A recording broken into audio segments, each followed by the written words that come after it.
You're welcome to Ghana Votes 2024 on the Kente Business Journal. My name is Pt.1 Amwakwata. Thank you guys so much for supporting this channel, and we are ever grateful for joining us to grow. Kindly do not forget to subscribe to this channel, click on the notification bell and stay updated whenever we make a post. This is the third episode of Ghana Votes 2024, and we're talking about the history of the presidential elections in Ghana.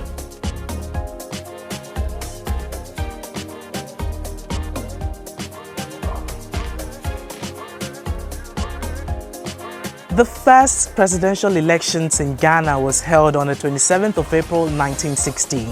Now, after the 1957 independence, Ghana's new constitution that year ushered in a new state of politics in the country, and it stated that all political parties which were formed on the basis of tribal, religious and ethnic lines should be banned and made illegal. So for this reason, all the opposition, who were mostly formed on the basis of these lines, that is tribal, regional, religion and ethnic, were banned, and then they came together to form the United Party to stand against the CPP of Osagyefo Dr. Kwame Nkrumah going into the 1960 election.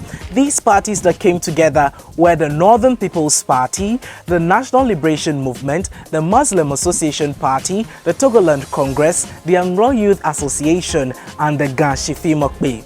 These people together chose J.B. to be their leader or flag bearer of the United Party going into the elections in 1960, and came off against Osagyefo Dr. Kwame Nkrumah in that election. There was 2,098,651 registered voters in 1960. The CPP, led by Osagyefo Dr. Kwame Nkrumah, was able to get 1,016,076, representing 89.07% of the total valid vote cast, while the main opposition, J.B. of the United Party or UP, only got 124,623, representing 10.93% of the votes.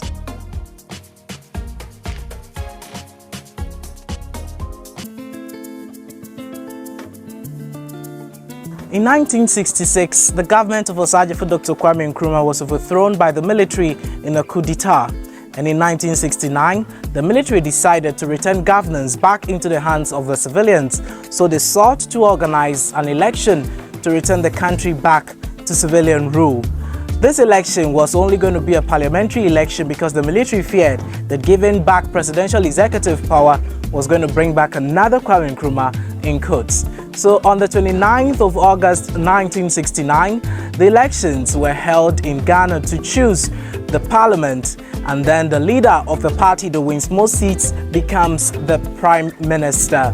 So the election was between the Progress Party, that was led by Kofi Abrefi-Busia, and the National Alliance of Liberals, led by Komla Agbeli-Gbedema. These were the two main contenders in the election, although there were 5 other political parties contesting. Komla Agbeli-Gbedema, as we know, was the right-hand man of Osagyefo Dr. Kwame Nkrumah, and most people say that if Nkrumah had a vice president, it would have been K.A. Gbedema. But Kofi Abrefi-Busia was also the leader of the opposition, as he was Nkrumah's fierce critic throughout his days as president, and he returned from asylum after Nkrumah was overthrown. The Progress Party, led by Kofi Abrefi-Busia, gathered 877,301 votes, representing 58.33%, with a total of 105 seats in parliament, while Komla Agbeli-Gbedema of the National Alliance of Liberals got 463,401 votes, representing 30.81% of the votes, with 29 seats in parliament. The other 5 contenders got a total of 163,321 votes, representing 10.89% of the votes, with 6 seats in total. There was a total registered voters of 2.3 million voters in 1969. Kofi Abrefi-Buzia of the Progress Party became the Prime Minister of the Republic of Ghana in its second republic, and he appointed the ceremonial president in Edward Akufo-Addo.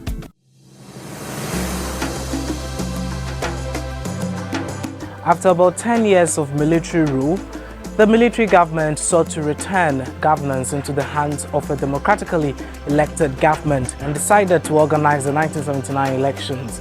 Preparations were already underway and political activities and campaigns had begun. But then a counter-military coup, which was organized by Flight Lieutenant Jerry John Rawlings and his AFRC associates, sought to disrupt the preparations for the election. But nonetheless, with Rawlings taking over, he still allowed the elections to go on as planned. In this election, there were two factions. We had the Nkrumahist and the anti-Nkrumahist.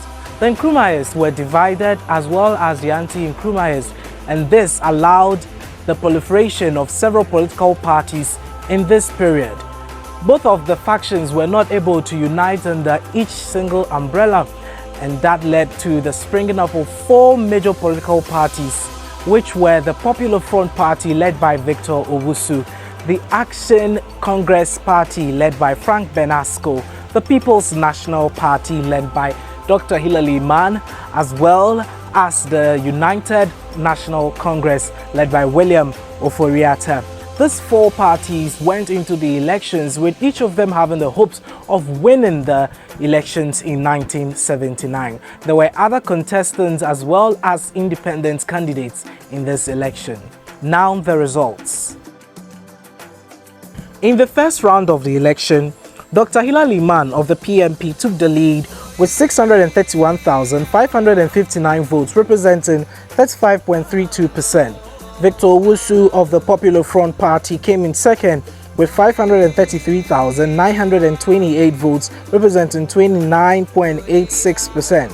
William Ofori-Atta of the UNC had 311,265 votes, representing 17.41%, while Frank Benasco of the ACP had 167,775 votes, representing 9.3 votes. All the others together had a sum of 143,682 votes, representing 8.03%.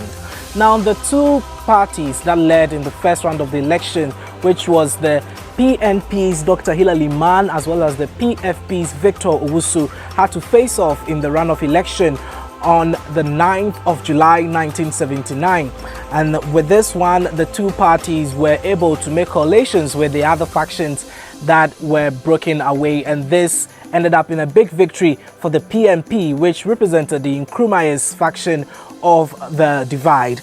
So Dr. Hilary Mann of the PMP had 1,118,305 votes, which represented 61.98 votes, while Victor Owusu of the PFP had 686,097 votes, representing 38.02%. Dr. Hilary Mann became the elected president of the Third Republic of Ghana, and this was significant because he was the first president of Ghana to have a vice president in the person of Joseph de Graaf Johnson. Dr. Hilary Mann's reign did not last long because just after 2 years in 1981, Flight Lieutenant Jerry John Rawlings returned and overthrew Hilary Mann out of office.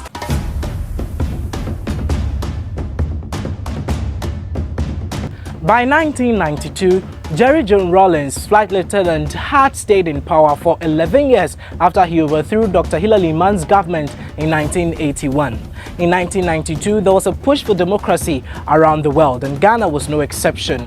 The ban on political activities was lifted and political parties began to form once again. Now, the Nkrumahist faction had largely faded, while the anti-Nkrumahist and the UP traditionalists were united in their fight for democracy against Jerry John Rawlings. J.J. Rawlings formed a new party called the National Democratic Congress, NDC, and the NDC was not that strong, even though they had a new generation of political fanatics known as the revolutionalists. They came together in a coalition with the NCP as well as the party known as Every Ghanaian Living Everywhere, EGLE, to form the Progressive Alliance. So the 1992 election was between the Progressive Alliance led by Jerry John Rawlings and the New Patriotic Party led by Albert Edu Boaheng. The 1992 election was the first election in the Fourth Republic of Ghana. The Progressive Alliance, which was made up of the NDC, NCP and EGLE, represented by Flight Lieutenant Jerry John Rawlings, had 2,323,135 votes, representing 58.40%, while Albert Dubois, who was the presidential candidate of the NPP, had 1,204,764 votes, representing 30.29%. Dr. Hilary Mann of the People's National Congress (PNC) had 266,710 votes, representing 6.70%, while all the others together had 183,456 votes, representing 4.62%. Flight Lieutenant Jerry John Rawlings became the first president of the Fourth Republic of Ghana, and because of the Progressive Alliance agreement, he had to contend with the vice president who was the leader of the NCP, Call in Kensing Aka. This is the end of the part 1 of the history of presidential elections in Ghana. The part 2 of this documentary is linked below. Please do not forget to subscribe to the YouTube channel Kente Business Journal TV and click on the notification bell to stay updated. Thank you very much.